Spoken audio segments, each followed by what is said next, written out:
Hi friends, कसे आहात तुम्ही सगळे? आशा व्यक्त करते छान असाल, छान दिसत असाल, हसत असाल, आनंदी असाल आणि निरपेक्ष जगत असाल। कालच्या व्हिडिओला तुम्ही भरभरून प्रेम दिलं त्याबद्दल तुमच्या सगळ्यांचे मनापासून धन्यवाद। खरंच आहे की आपण एक वर्ष कसं गेलं हे कळत नाही, मात्र आपल्याला ज्या आठवणी येतात किंवा ज्या चांगल्या वाईट कटू अनुभव, चांगले अनुभव, असं नाहीये की आपण जेव्हा संसार करतो तेव्हा फक्त आपल्याला वाईट आठवणी असतात का? नाही, काही चांगल्याही असतात। आता माझ्या पूर्ण संसारामध्ये माझ्या ओवीचा जन्म म्हणजे माझ्या नशिबामध्ये ओवी येणार होती हे लिखित होतं, विधिलिखित होतं, म्हणून माझ्या आयुष्यामध्ये ओवी आली। नाहीतर अखिलेश नंतर एकही म्हणजे एकाच मुलावर किंवा एकाच मुलीवर पास करायचं हे माझं अगदी अखिलेश झाला त्याच दिवशी मी ठरवलेलं होतं। म्हणजे पहिली प्रेग्नन्सी राहिली तेव्हाच मी ठरवलं होतं की आपल्याला जे काही होईल ते आपण एकच ठेवायचं, कारण आपण त्याचं पालन पोषण उत्तम करू शकतो, आपण स्वतःसाठी वेळ काढू शकतो। आपल्याला जेव्हा एक मूल, आता बघा तुम्ही, माझ्या खूप मैत्रिणींना 2 मुलं आहेत, त्यांचं काय होतं, एक मूल वाढवतो तोपर्यंत आपण दुसऱ्या मुलामध्ये अडकतो, दुसरं मूल मोठे करेपर्यंत आपली 40-35 येते आणि मग आपल्याला जगायचंच राहून जातं। त्यासाठी मी ठरवलेलं, त्याचप्रमाणे उच्च शिक्षण, चांगलं शिक्षण, चांगले संस्कार, फॅमिलीला वेळ, हे सगळं देण्यासाठी मी अखिलेशच्या वेळेस अगदी पक्क ठरवलं होतं की बाळ असावं तर एकच। मात्र माझ्या नशिबामध्ये हे विधिलिखित होतं की मला एक मुलगा आणि एक कन्यारत्न होणार, आणि तसं झालं। म्हणजे या 10 वर्षात फक्त वाईट गोष्टी घडल्या का? तर नाही। ओवीसारखं कन्यारत्न ओवी माझ्या नशिबात आली, आणि मुलींइतकं प्रेमळ तर खरंच कुणी नसतं। म्हणजे आज खरा अभिमान वाटतो की मला एक मुलगी आहे, कारण नुसतं डोकं जरी दुखलं, पाय जरी दुखला तरी ती अखिलेशच्याही आधी विचारते, आई मी दाबते दाबते म्हणती, नाही तर ती दाबून देते। तिला कुठलंही काम सांगू दे, अगदी किचन कट्ट्यावर चढून सुद्धा ती ते काम करते, कब्बशी धू म्हटलं धुते। आपण लावत नाही, पण एक शिस्त म्हणून मुलांना आत्तापासून छोट्या छोट्या सवयी आपण लावतो आणि त्या ती आनंदाने सुद्धा करते।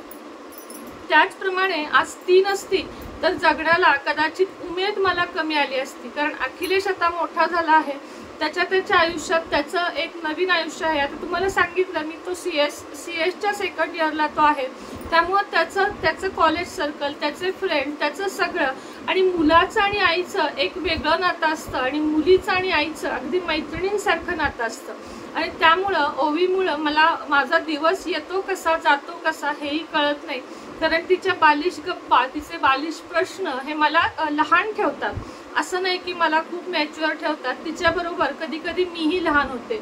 खूप छान वाटतं जेव्हा मला आता वाटतं मला की आपल्याला एक मुलगी झाली ते बरं झालं। खरं तर जबाबदाऱ्या पण वाढल्या, नसतं मी हे लग्न केलं तर माझ्यावर जबाबदाऱ्याही वाढल्या नसत्या, पण त्या जबाबदारीतून मला थोडंसं प्रेमही मिळालं, म्हणजे मुलीतर्फे मला प्रेमही मिळालं, आणि आज मला बरं वाटतं की आपल्याला एक मुलगी आहे। तर तुम्ही मला काल व्हॉट्सअपला जेव्हा मी हे व्हिडिओ केला तेव्हा तुम्ही मेसेज केले की ताई तू जाणार होतीस ना, काय झालं? तर मैत्रिणींनो, आता या काय झालंय सांगते मी तुम्हाला, की 2 टोकं म्हणजे इतकी विरुद्ध आहेत की आता ती जुळणं केवळ अशक्य आहे, आणि आता मी तो प्रयत्न संपूर्णपणे सोडून दिलेला आहे। मध्ये मध्ये मला वाटत होते पॉझिटिव्ह वाइब्स माझ्यामध्ये खरंच माझ्यात आले होते, पण ते आता पूर्णपणे निघून गेलेत, कारण अगदी रिसेंटली सुद्धा ती व्यक्ती मला शिव्या घालते।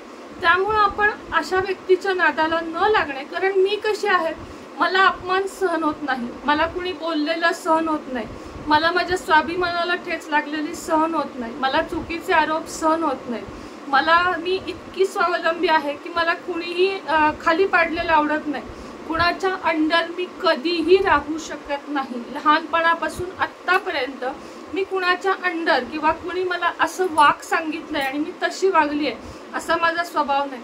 चुकत नाही आणि नाही चुकले तर चुकत नाही, हा एक साधा सिंपल फंडा आहे माझा। 500 रुपये महिन्याला कमवत होते तेव्हापासून ते आत्तापर्यंत अगदी मी पूर्ण आत्मनिर्भर झालेली आहे, तरीही माझ्या स्वभावात 1% बदल झालेला नाहीये। त्यामुळे कसं आहे की मी विनाकारण नाही कुणापुढे नतमस्तक होऊ शकत, माझ्या रक्तातच ते नाहीये किंवा मला संस्कारच ते नाहीये की आपण जिथं चुकत नाही, मी रडत वगैरे नाही बसत, मी डायरेक्ट पाठ फिरवते, असा माझा स्वभाव आहे। तर चला, गप्पा खूप झाल्या, तुम्हाला 2-3 वस्तू दाखवायच्या होत्या म्हणून खरं तर व्हिडिओ मी केलेला आहे। सगळ्यात महत्त्वाचं भरपूर मागणी असलेली वांग क्रीम। आता ह्याच्या आधीचं जे प्रोडक्शन होतं ते विकतचं होतं, पण हे मी स्वतः बनवलेलं वांग क्रीम आहे। अगदी छोटी डबी आहे आणि हरभऱ्याच्या डाळी इतकीच ही क्रीम लावावी लागते। हे बघा, हरभऱ्याच्या डाळी इतकीच तुम्हाला ही घ्यायची आहे आणि जिथे जिथे वांग आहे तिथे तिथे तुम्हाला लावायची आहे रात्री झोपताना। आता त्याआधी तुम्हाला एक साबण दाखवते, वांगाचा साबण आहे। आता तुम्ही इथं ठेवलाय का नाही दाखवायला माहित नाही मला, ठेवला आहे नाही, इथं नाही आणलेला, पण अशा टाईपचाच तिकडे ठेवलाय। अशा टाईपचाच एक वांग साबण आणि वांग क्रीम हे दोन्ही मिळून जर तुम्ही वापरलं तर तुमचं वांग साधारण 4 महिन्यात कमी होईल।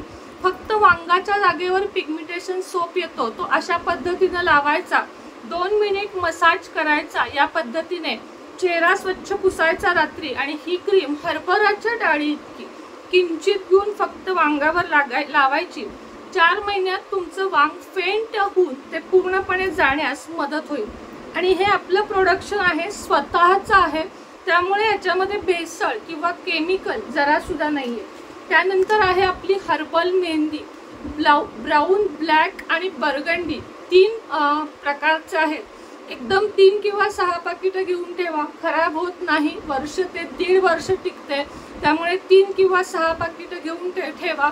हर्बल आहे, कुठलीही भेसळ नाही, तुमचे केस एक्स्ट्रा म्हणजे इथं झाला असे वाढणार नाही, आहे तेवढेच राहणार। ही मेहंदी तुम्ही लहान मुलांचे जरी तुमचे केस पांढरे झाले असतील तरीही लावू शकता, कारण no side effect, 0 side effect, 0 chemical, 0 सगळं आहे यामध्ये, फक्त आणि फक्त हर्बल प्रोडक्ट्स आहेत। त्यानंतर बघा, ही आहे वॅक्स पावडर। ज्यांना फेसवर किंवा हातावरचे जे सगळे आपले हे हेअर आहेत ते काढायचे आहेत, फेस वॅक्स साठी तर एकदम उत्तम आहे। त्यांनी कसं लावायचं सांगते। गरम पाण्यामध्ये हे थोडंसं असं कालवून घ्यायचं, पेस्ट करायची, जिथं जिथं हेअर्स आहेत तिथं लावायचं, एक 10-15 मिनिटं ठेवून द्यायचं आणि एक कापड घ्यायचं कॉटनचं, समजा अप्पर लिप्स काढताय तिथं लावायची आणि त्या कापडाने जोरात घासायचं। तुमचे संपूर्ण हेअर निघून गेलेले असतील तर हे आहे हेअर रिमूव्हर वॅक्स, किंवा मग हातावरचे पायावरचे सुद्धा तुम्ही काढू शकता। त्यानंतर बेली फॅट कटर ऑइल। बघा, बेली फॅट कटर ऑइल म्हणजे काय, आपले वाढलेले पोट, वाढलेले दंड, कुणाकुणाची चेस्ट, कंबर, मागचा भाग हा खूप वाढलेला असतो, अशा वेळेस तुमच्या जिथे जिथे फॅट म्हणजे चरबी साठलेली आहे त्या जागेवर रात्री झोपताना 10 मिनिट मसाज करायचा आणि पोट असेल तर जमलं तर बांधून झोपा, नाही बांधलं तरी चालेल। 1 महिन्यामध्ये 2 ते 3 इंचेस मध्ये तुम्हाला फरक दिसेल। त्यामुळे बेली फॅट कटर ऑइल सुद्धा घ्यायला विसरू नका। वेट लॉस फॉर्म्युला, ज्यांना वजन कमी करायचं आहे त्यांच्यासाठी खास, रात्री झोपताना किंवा सकाळी उठल्यावर किंवा दोन्ही वेळेस, झोपताना नाही, रात्री जेवणाच्या आधी आणि सकाळी उपाशी पोटी 1 चमचा कोमट पाण्यातून तुम्हाला हे घ्यायचं आहे। पूर्णपणे आयुर्वेदिक आहे, कुठलाही साइड इफेक्ट होणार नाही। हे बंद केलंय, वजन पुन्हा वाढलंय अशा कोणत्याही गोष्टी होणार नाही। तर अजून माझ्या मते खूप प्रोडक्ट आहेत, पण एकदम दाखवले तर तुमचंही कन्फ्युजन होईल। त्याचप्रमाणे केसांचं ऑइल सुद्धा आपलं ओवी ऑइल, आणि हे एक अजून ऑइल आता मी तयार केलेलं आहे जे केसांसाठी आहे। तुम्ही माझे केस बघू शकता, अगदी एवढे होते ते आता खूप सुंदर, केसाच्याही खाली आहेत आता भरपूर मोठे केस माझे झालेले आहेत, ते फक्त माझ्या स्वतःच्या तेलामुळे। आजपर्यंत मी केश किंग वापरून पाहिलं, आता नावं नाही आपल्याला घेणं अलाउड नाहीये, पण अशा पद्धतीचे अनेक हेअर ऑइल मी महागातले महाग हेअर ऑइल वापरून बघितले, पण माझे केस कशानेच वाढत नव्हते, वाढायचं सोडा, गळायचे थांबत नव्हते। पण मी जेव्हापासून हे माझे तेल स्वतःचे वापरू लागले तेव्हापासून केस तुमच्या डोळ्यासमोर आहेत की दाट झाले। ओवीचे सुद्धा केस एवढ्या जवळजवळ 2 वेण्या आहेत, इतके सुंदर ओवीचे केस या तेलाने वाढले आहेत। आठवड्यातून 2दा झोपण्याच्या आधी ते तेल लावायचे आणि केस धुवून टाकायचे। त्यानंतर भृंगराज शॅम्पू आणि ऑनियन शॅम्पू आणि बदाम शॅम्पू हे 3 प्रकारचे शॅम्पू आपल्याकडे आहेत। हा आहे महाभृंगराज शॅम्पू, हा आहे ऑनियन शॅम्पू, हा आहे बदाम शॅम्पू। जो कुठला हवा, तिन्ही हवे असतील तर तिन्ही घेऊन टाका, कधी हा वापरा कधी तो वापरा। केसाला वेगवेगळी व्हरायटी असलेली चांगली असतं, प्रत्येक ह्यातनं वेगळं काहीतरी केसांना मिळतं, त्यामुळे अगदी अवश्य घ्या. आता जे बाकीचे प्रोडक्ट आहेत ते मी नंतरच्या भागामध्ये तुम्हाला दाखवीन. हे आपलं ओवी हर्बल हेअर ऑइल दाखवायचं राहिलं. खूप म्हणजे खूप सुंदर रिझल्ट देणार आहे. त्याचप्रमाणे पिगमिटेशन सोप वगैरे हे सगळं तुम्ही घेऊ शकता. आणि त्यासाठी तुम्हाला इथे खाली नंबर देत आहे, व्हॉट्सअप नंबर देत आहे. त्या व्हॉट्सअप नंबरवर मेसेज करावा, तुम्हाला उत्तर मिळेल. कॉल तेवढा करू नका, कारण जवळजवळ रोजचे मला 500-600 कॉल येतात आणि ते अटेंड करता करता मग जे महत्त्वाचे रिप्लाय असतात किंवा ॲस्ट्रॉलॉजीचे वगैरे जे मला फोन येतात ते आपले जे कॉल मला घेऊन त्यांच्या अडचणींना उत्तरं द्यायची असतात, पत्रिका बघायची असतात, ते मग राहून जातं. त्यामुळं मेसेज करा कुठल्याही वस्तू तुम्हाला पाहिजे असतील तर. चला, आजच्या व्हिडिओमध्ये इतकंच होतं. पुन्हा भेटेन. आणि हो, तुम्ही मला सारखं विचारता, ताई टेन्शन घेऊ नकोस, ताई काळजी करू नकोस. तर ताई काळजी आता करत नाहीये, मी टेन्शन घेत नाहीये, खंबीर आहे आणि आत्मनिर्भर आहे आणि खूप आनंदानं जगत आहे. श्री स्वामी समर्थ.